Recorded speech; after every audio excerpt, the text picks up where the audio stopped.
Evening. We are set to pop here. And hopefully no technical difficulties tonight.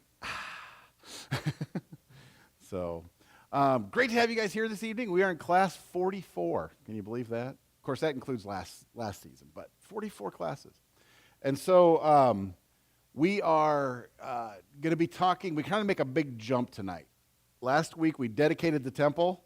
Now we're going to jump to kind of the middle of the monarchy in Israel. So we're going to take a bit of a step here. But we're skipping a lot of stuff, but we're kind of picking up the highlights. That's the way the book was designed. And so I'm going to try to, as we read things, try to give you just a little bit of background without going into a full explanation about each king or anything like that, but hopefully be able to fill in enough gaps that it makes sense. Let's put it that way. So tonight we're jumping ahead to 1 Kings 16 and 17. And we're going to be talking about the ministry of Elijah. And so we're going to introduce Elijah tonight, and then next week we're going to talk more about him, but we're going to get kind of the first of his miracles and stuff tonight and talk about the setting that Elijah comes into. And that's the reason we're doing this first part of 16 is because it sets the stage. But that's the part that you kind of go, we're jumping into the middle of the story. We'll explain. So starting in chapter 16, it says, Then the word of the Lord came to Jehu, son of Hanani, concerning Baasha. I lifted you up from the dust and appointed you ruler over my people Israel. But you followed the ways of Jeroboam and caused my people Israel to sin and to arouse my anger by their sins. So, makes sense so far, right? You're going, what? Basically, we're jumping into the middle of this, but what we're looking at is after Solomon's reign, his son Rehoboam becomes king over Judah, okay? Actually, he's the king over Israel and Judah, the whole thing. But it's during Rehoboam's reign, because of his wickedness and because of his treatment of the people, the northern tribes, everything kind of north of that area of Judah and Benjamin, said, we're not going to have him as our king anymore. And so God brought in a man named Jeroboam and said, I'm going to have you be king over Israel. So from here on out in the Old Testament, we will be referring to basically two different countries, essentially. Judah is the one in the south where Jerusalem is and the line of David is reigning. Israel is the one in the north, and that's where they have a lot of really wicked kings. Judah has their share of wicked kings too, but down below they have up in Israel they have a lot of wicked kings, and so that's what we're kind of jumping into the middle of it. So when he's talking about this man Baasha that came in, he's talking about somebody that God had called to overthrow a king and take over Israel because that king was following the ways of Jeroboam. Jeroboam being the first king of Israel, where it split off from Judah, and Rehoboam, keep all those names straight, and then as soon as Jeroboam took over Israel, the northern tribes, and got on the throne, the first thing he did, basically, is he said, I don't want my people going back to Jerusalem to worship. Because if they go back to worship the God of Israel and Jerusalem, they may switch their loyalty back to the king of Judah. So we can't have them going to the capital of Judah and worshiping in that temple.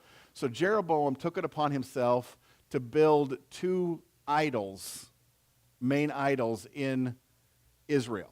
One way up north in Dan and the other one south in Bethel. He built these two idols and started worshiping idols. These big altars. I think I said idols, but altars. And he started worshiping these idols and these foreign gods. Right away. Golden calves. Here we go. And they actually were golden calves. We're going to worship these golden calves. Israel, here's your God now. Because he was afraid, again, of losing the loyalty of his people. Where God, like God does, promised him, let the people worship me and me only, and I will take care of it. Don't worry about it.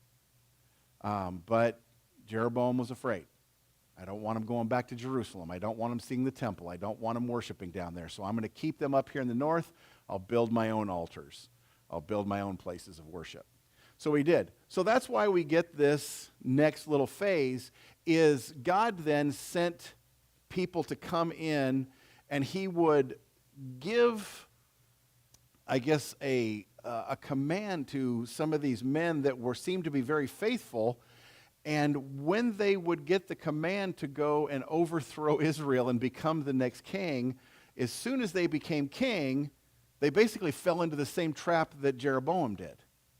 And they started worshiping foreign gods, and they started telling the people not to worship God down in Jerusalem. And they started, just putting up their own system and not listening to God. And king after king did this. So God would send in another person to come in and basically overthrow the king. Sometimes they just did it on their own because it was getting very wicked. We're going to see one tonight that lasted 7 whole days. How's that for a reign of a king? He didn't even get his suitcase unpacked. And he's out of there. But so that's what we're coming into, is we're in the middle of this, but we're leading up to the time of Elijah. And so we're going to get just a little taste of how corrupt and how weird things were in the northern kingdom of Israel. And so it says, he aroused my anger, so I am about to wipe out Baasha and his house, and I will make your house like that of Jeroboam, son of Nebat, meaning what it was supposed to be, or his house like that. Then he says, dogs will eat those belonging to Baasha who die in the city, and birds will feed on those who die in the country, meaning my judgment is going to be complete. His family and everybody loyal to him and everything are going to die because they have disobeyed me, they have turned against me, they've worshipped foreign idols, they are going to die. As for the other events of Baasha's reign, what he did and his achievements, are they not written in the books of the annals of the kings of Israel? So we got him out of here. Baasha rested with his ancestors and was buried in Tirzah. And Elah, his son, succeeded him as king. Moreover, the word of the Lord came through the prophet Jehu, son of Hanani, to Baasha and his house. So Jehu was the one who God sent to prophesy against Benaniah's house, and also his son, who has now taken over the throne if he doesn't follow God, because of all the evil he had done in the eyes of the Lord, arousing his anger by the things he did, becoming like the house of Jeroboam, and also because he destroyed it. In the 26th year of Asa, king of Judah, Elah, son of Baasha, became king of Israel, and he reigned in Tirzah 2 years. So, again, not a real long reign. Zimri, one of his officials, who had command of half his chariots, plotted against him. Elah was in Tirzah at the time, getting drunk in the home of Arzah, and the palace administrator at Tirzah. Zimri came in, struck him down, and killed him in the 27th year of Asa, king of Judah. Now, I'm going to pause for a second here. We keep seeing Asa. Asa is the king of Judah. He's in the line of David. He's a direct descendant of Solomon. And he reigns for 40-some years in Judah. He wasn't quite as wicked. He wasn't great. But he reigns for 40-some years. So they use that as a milestone against the kings of Israel, because the kings of Israel are turning over just left and right. They're going through there, and so they use Asa as that milestone and say, in this year of his reign, this happened. In this year of his reign, this happened. This year of the reign, this happened, because they need to pinpoint it down to something, because things were in such turmoil up in Israel, basically. And they kept losing their kings, and they kept changing administrations and what have you. So Zimri came in, and he struck him down. So Zimri, commander of half the forces, half the army of Israel, the northern tribes, came and killed him and said, there, now we're going to have some stability in the land because I am going to take this over. Then he succeeded him as king. As soon as he began to reign and was seated on the throne, he killed off Baasha's whole family, thus fulfilling the prophecy of Jehu. So every male descendant of Baasha was murdered. Well, was put to death. We won't use the term murder. Was put to death to an extreme. I mean, they're gone. And as soon as he does all this, he did not spare a single male, whether relative or friend. So even his administration and all the houses of everybody, he killed all the males, because he didn't want anybody to come back and challenge his right to the throne. He had no lineage for it. He wasn't born into any kind of a royal family. He wasn't in the line for the throne, so he had to eliminate the line of that king. So he does.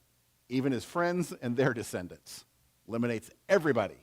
So he now has the rightful claim on the throne. His half of the army is under his command. They have backed him as king. He has a firm grip on Israel. It says, so Zimri destroyed the whole family of Baasha in accordance with the word of the Lord spoken against Baasha through the prophet Jehu, because of all the sins that Baasha and his son Elah had committed and had caused Israel to commit, so that they aroused the anger of the Lord, the God of Israel, by their worthless idols. As for the other events of Elah's reign and all he did, are they not written in the books of the annals of the kings of Israel? In the 27th year of Asa, king of Judah, Zimri reigned in Tirzah 7 days. Here he is. Now, to give you an idea of what's going on at this time, this is the guy who eliminated the entire household of Baasha and his descendants and all of his basically staff and their descendants. And he reigned 7 days. So that kind of gives you an idea of what kind of a bloodbath we're talking about. This is not something, Very. He did not spread this out over years trying to eliminate his rivals. He did not even spread this out over months like Solomon basically did. He kind of went into it and he took care of the people who challenged the throne and challenged David. No. He walks in, Zimri says, I want everybody dead now. And so they did. Got a little overzealous.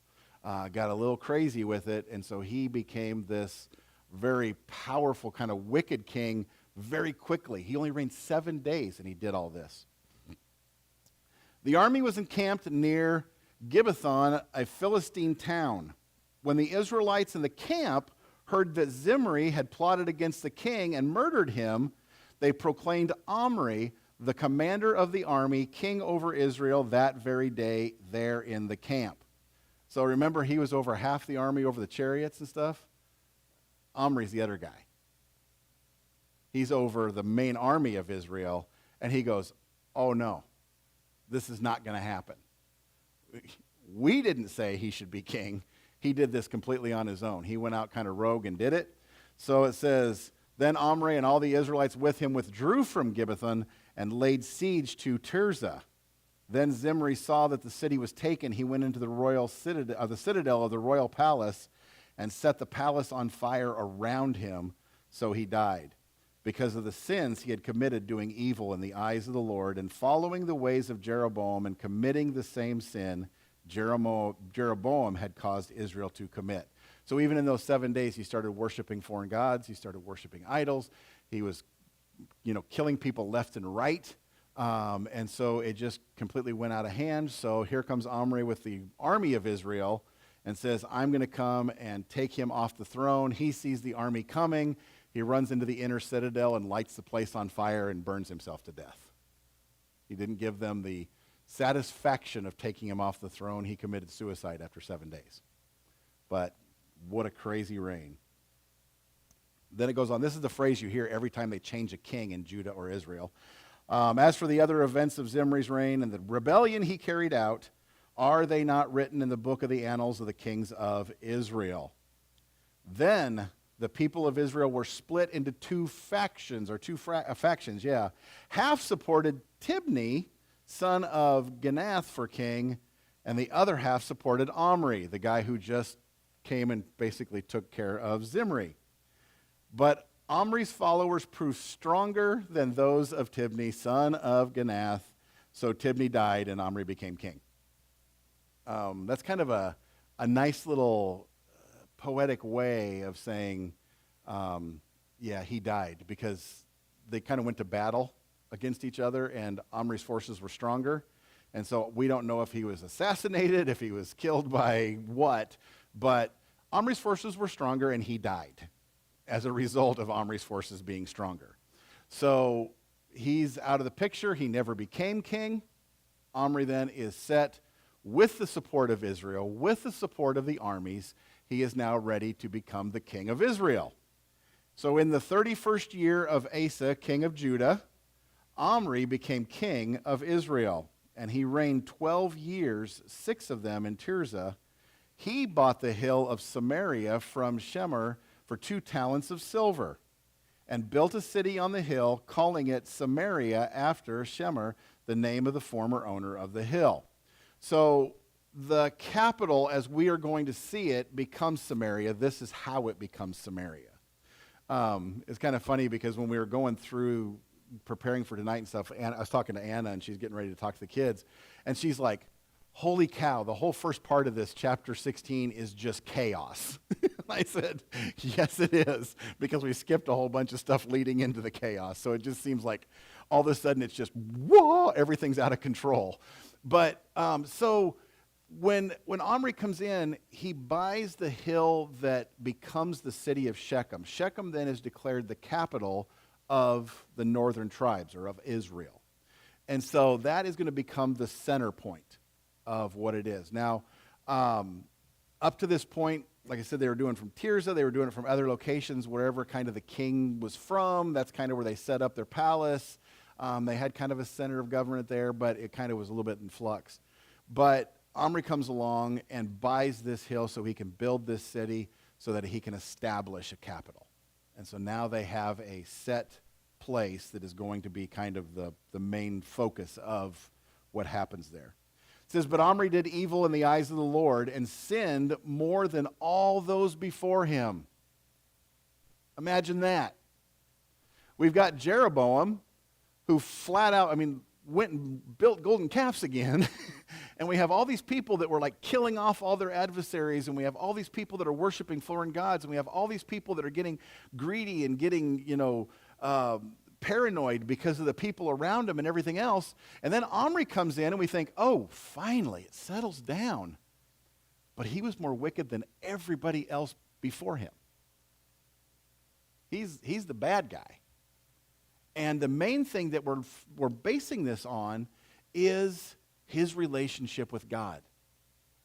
He completely walked away from it. He had nothing to do with the God of Judah. Nothing to do with the God of Israel. These people are still the people of God.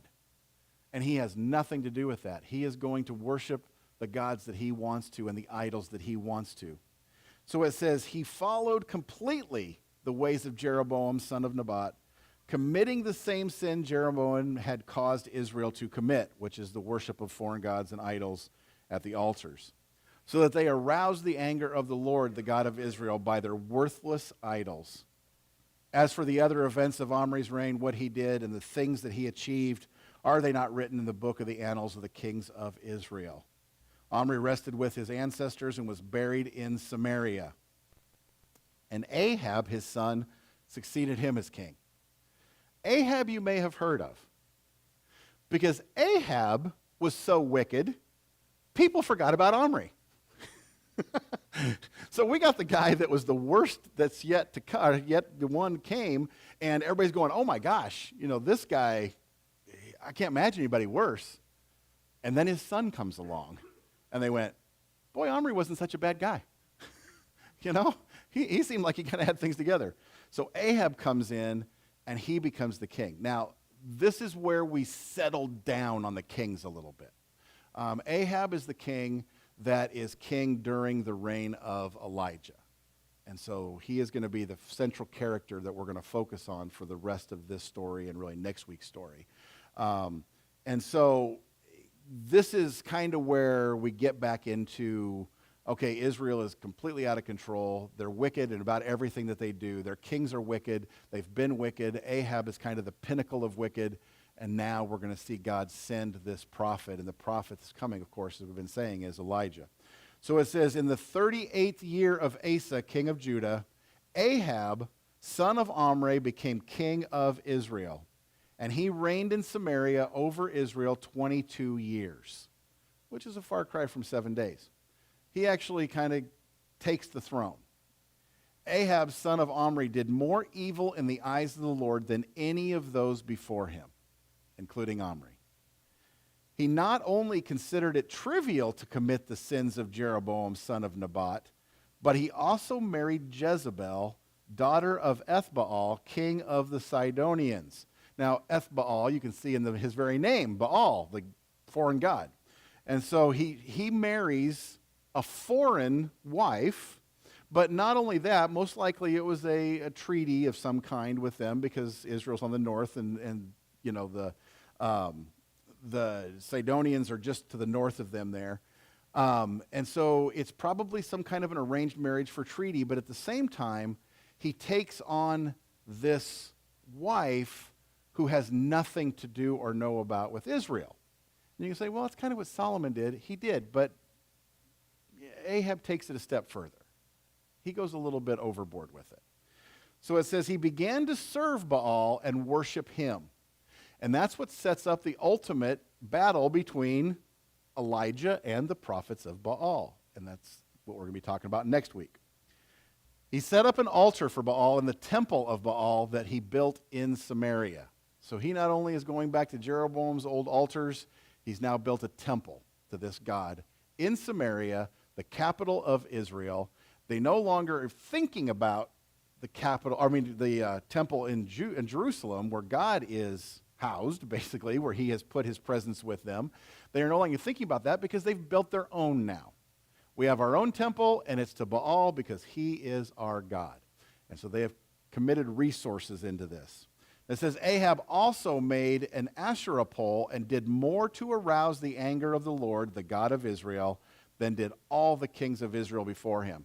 And one of the things that really stood out when I was reading this earlier is that the thing that Ahab did is he considered it trivial to do the things of Jeroboam. So it wasn't even an ounce of guilt to worship these foreign gods and to have his people worship these gods and these altars at different places. It basically means he had no regard for the God of Israel. It was trivial. We don't even think about him. We don't even look that way. Where the other ones, they still had some communication. You know, you had Jehu coming up to some of those early kings and stuff. You had some of that kind of stuff going on. God was warning them. And here Ahab comes and takes the throne, and it is trivial. To him, it means nothing. God of Israel, who's that? Total disregard for it. It says, in Ahab's time, Hiel of Bethel rebuilt Jericho. Now, again, reference back. If you remember all the way back to when they came of the wandering in the wilderness, and they came and they destroyed Jericho, and we have Joshua proclaiming a curse on the ruins of Jericho. And the curse was basically that Jericho should never be rebuilt. God gave him this command, never be rebuilt, and if it would be rebuilt, it would be at the cost of the person's sons, is what it would be. So Jericho should never be touched, should never be reestablished. And it says that Hiel of Bethel rebuilt Jericho during the time of Ahab, most likely because he's rebuilding a city within the borders of Israel, most likely at the request, if not the gifting from Ahab. So here we go back into Joshua saying this should never be rebuilt by command of God, and somebody under Ahab, probably at Ahab's request, rebuilding and saying, we don't worry about what God said. So they total disregard. Let's go ahead and build this city. There's water there. That's a good gateway into their country. Let's fortify that. Let's get this thing built. So Hiel of Bethel rebuilt it. And it said, he laid its foundations at the cost of his firstborn son, Abiram, and he set up its gates at the cost of his youngest son, Segub, in accordance with the word of the Lord spoken by Joshua, son of Nun. So he did it, and God showed that he meant business. And he lost his sons to rebuild this city because they disregarded what God said. Do not do this. And they went, rebuild it. Now Elijah, the Tishbite, everybody cheers, yay, here's the hero. Elijah the Tishbite from Tishbe in Gilead said to Ahab, as the Lord the God of Israel lives, whom I serve, there will be neither dew nor rain in the next few years except at my word. Israel, agricultural. Even to this day, you go up there, that's the farmland, that's the breadbasket of Israel. And so they were agricultural. Down in the south, Judah is more shepherding. It's more flocks and herds and stuff like that. They don't have the big flat open plateaus and stuff like that. And so they did more herding and shepherding and things like that. Up in the north, it's the breadbasket. It is big, flat, open areas, big, valleys and stuff like that that they can grow food in. And so, did we just glitch? Okay, good. Whew. It's not just me. I thought, man, something flickered. I hope it wasn't me. I hope it was it. But anyway, so Ahab gets his attention nudged by God when God sends Elijah in and says, I now control the rain. There will not even be a dew unless I say it's okay. And I'm not doing it on my authority, I'm doing it on God's authority. Because God's trying to get your attention. So he says, nothing. You're about to go into a time of famine. You're about to go into a time of severe drought because of your disobedience and your wickedness.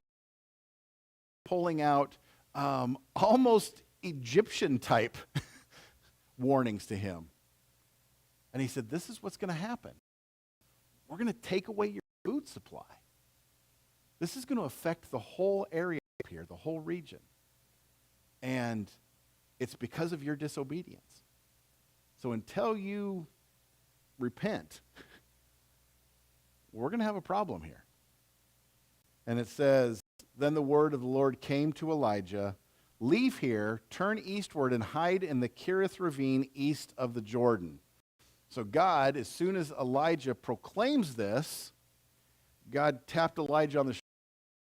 You may want to get out of town. Because Ahab is a little crazy. And so is not going to put up with this. No prophet's going to come in and tell the king what's going to happen. Elijah, you need, which is outside of Israel's reach, outside of their territory. And he goes over there to this Kerith ravine.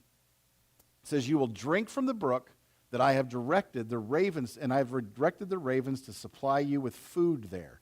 Now, the ravens are not a clean animal. So we can't eat the ravens. But God said, don't worry about them, messengers. I'm going to have them bring you bread and meat. You're going to eat. The ravens will supply you the food, and you're going to have fresh water there from this brook. But the Lord had told him. He went to the Kerith ravine, east of the Jordan, and stayed there. The ravens brought him bread and meat in the morning, and bread and meat in the evening, and he drank from the brook. Sometime later, the brook dried up because there had been no rain in the land. See, this drought that came about affected everyone who declared it.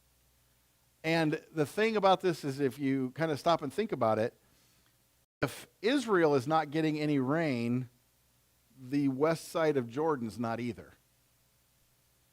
And so everything up to that hill line where it divides kind of those streams dried up on the Israeli side. There's no rain coming in. And so Here, Elijah's got a nice place to hang out and stay, and then says, nope, that's done. This is a natural consequence. I think it also tells us that this was a message that God sent that affected literally everyone. And all the people of Israel, great or small, whether they were on the Lord's side or not, were affected by this. Everybody to see that God, He is what we should be looking at. It says, then the word came to him, go at once to Zarephath in the region of Sidon and there. And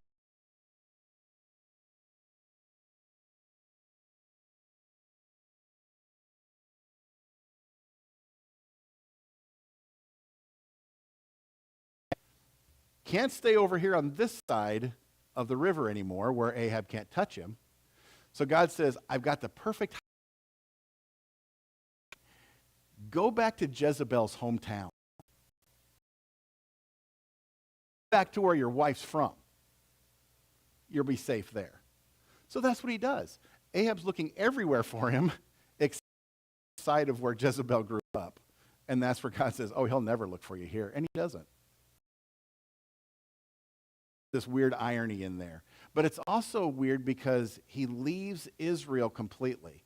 And he goes into a completely different area up with the Sidonians, up in the area of Tyre and Sidon, kind of right between them is where this town is, at Zarephath. And it's right kind of on the coast. And he says, stay there. You'll be safe here. Stay in this area. So he does. And it says, I have directed a widow there to supply you with food. Simple thing. Go up there, this lady's going to take care of you. So he went to Zarephath. When he came to the town gate, a widow was there gathering sticks. He called to her and asked, would you bring me a little water in a jar to drink? As she was going to get it, he called, and bring me, please, a piece of bread. As surely as the Lord your God lives, she replied, I don't have any bread, only a handful of flour in a jar and a little olive oil in a jug. I am gathering a few sticks to take home and make a meal for myself and my son that we may eat it and die.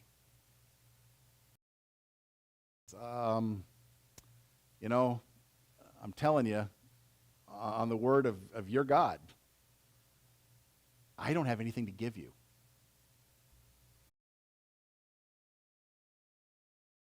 So that my as a last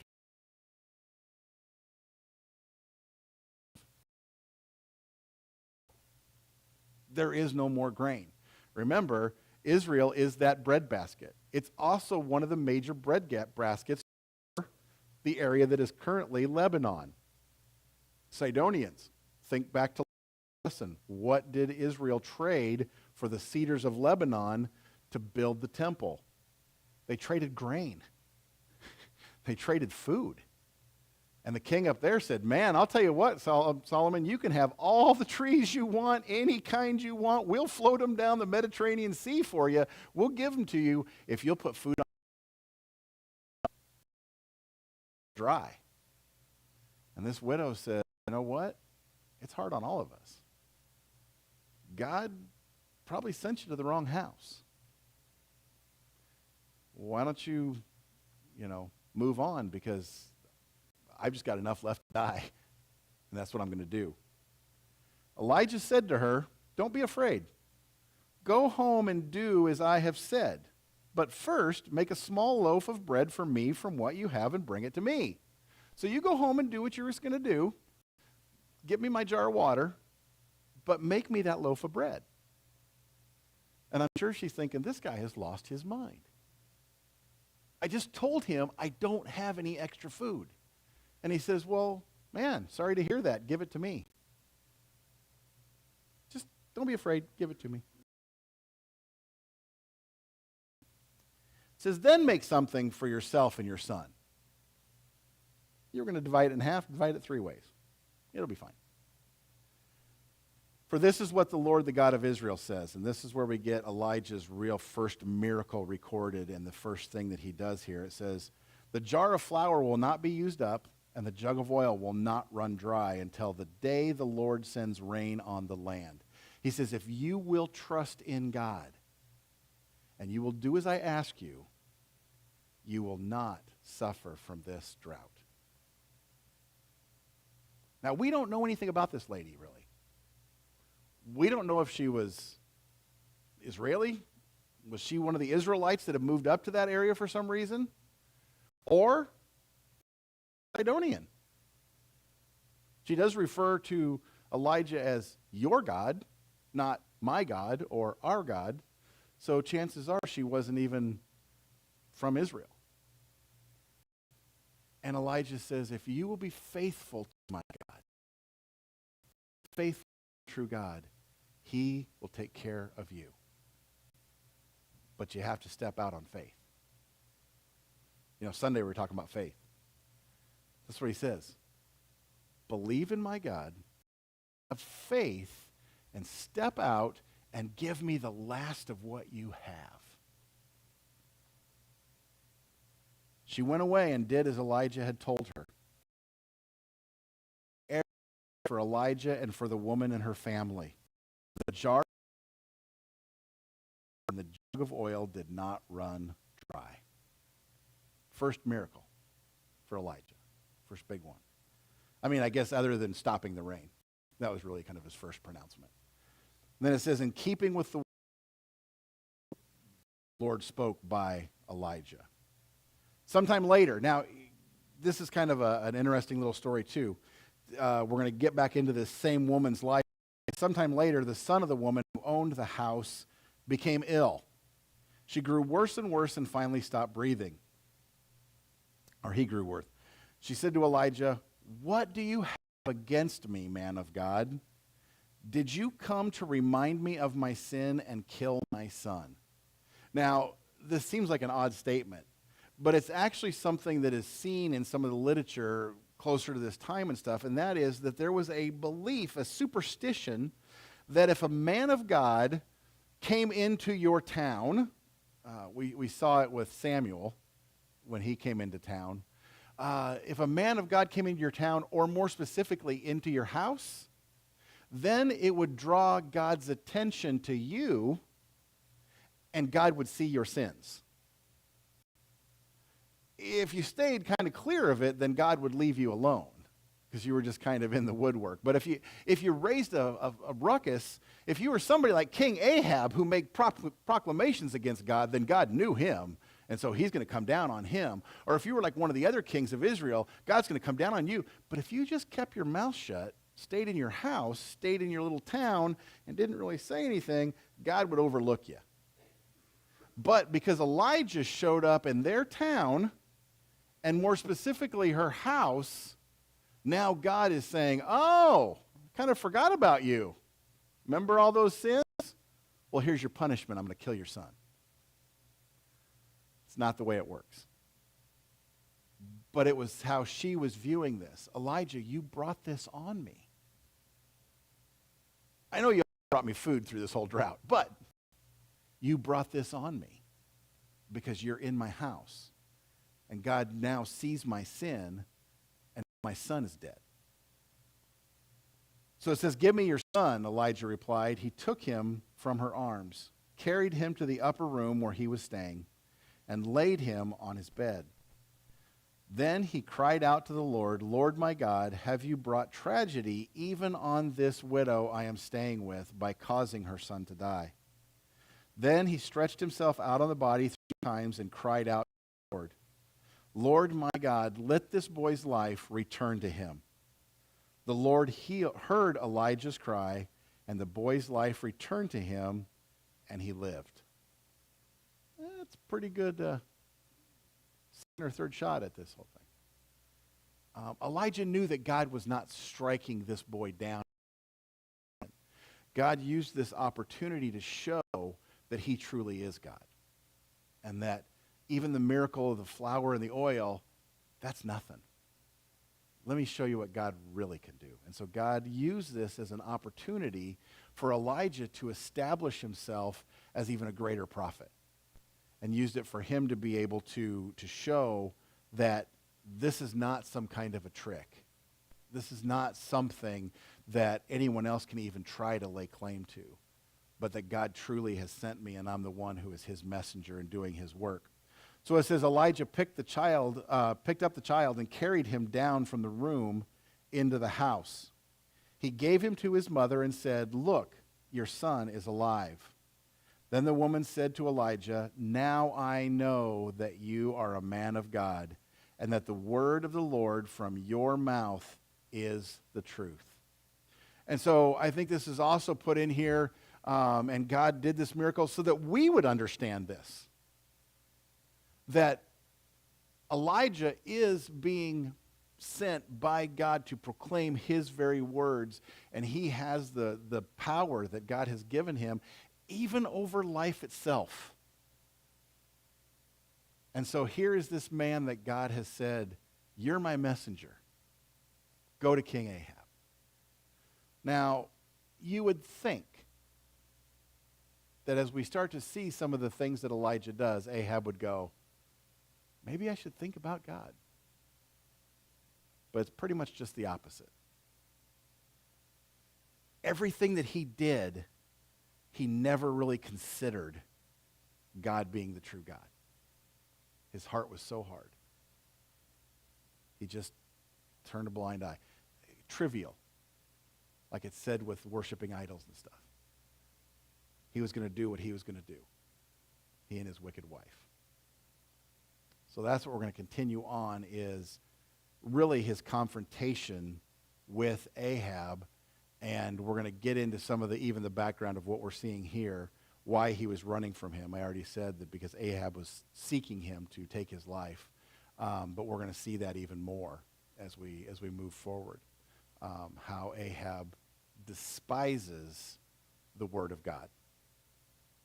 Elijah's speaking the very words of God, and Ahab despises those words.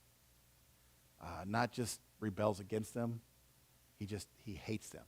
He doesn't even want them spoken because his heart is so hard. So, all right. Well, ta-da! All right, we will say goodbye to those at home. Have a good evening.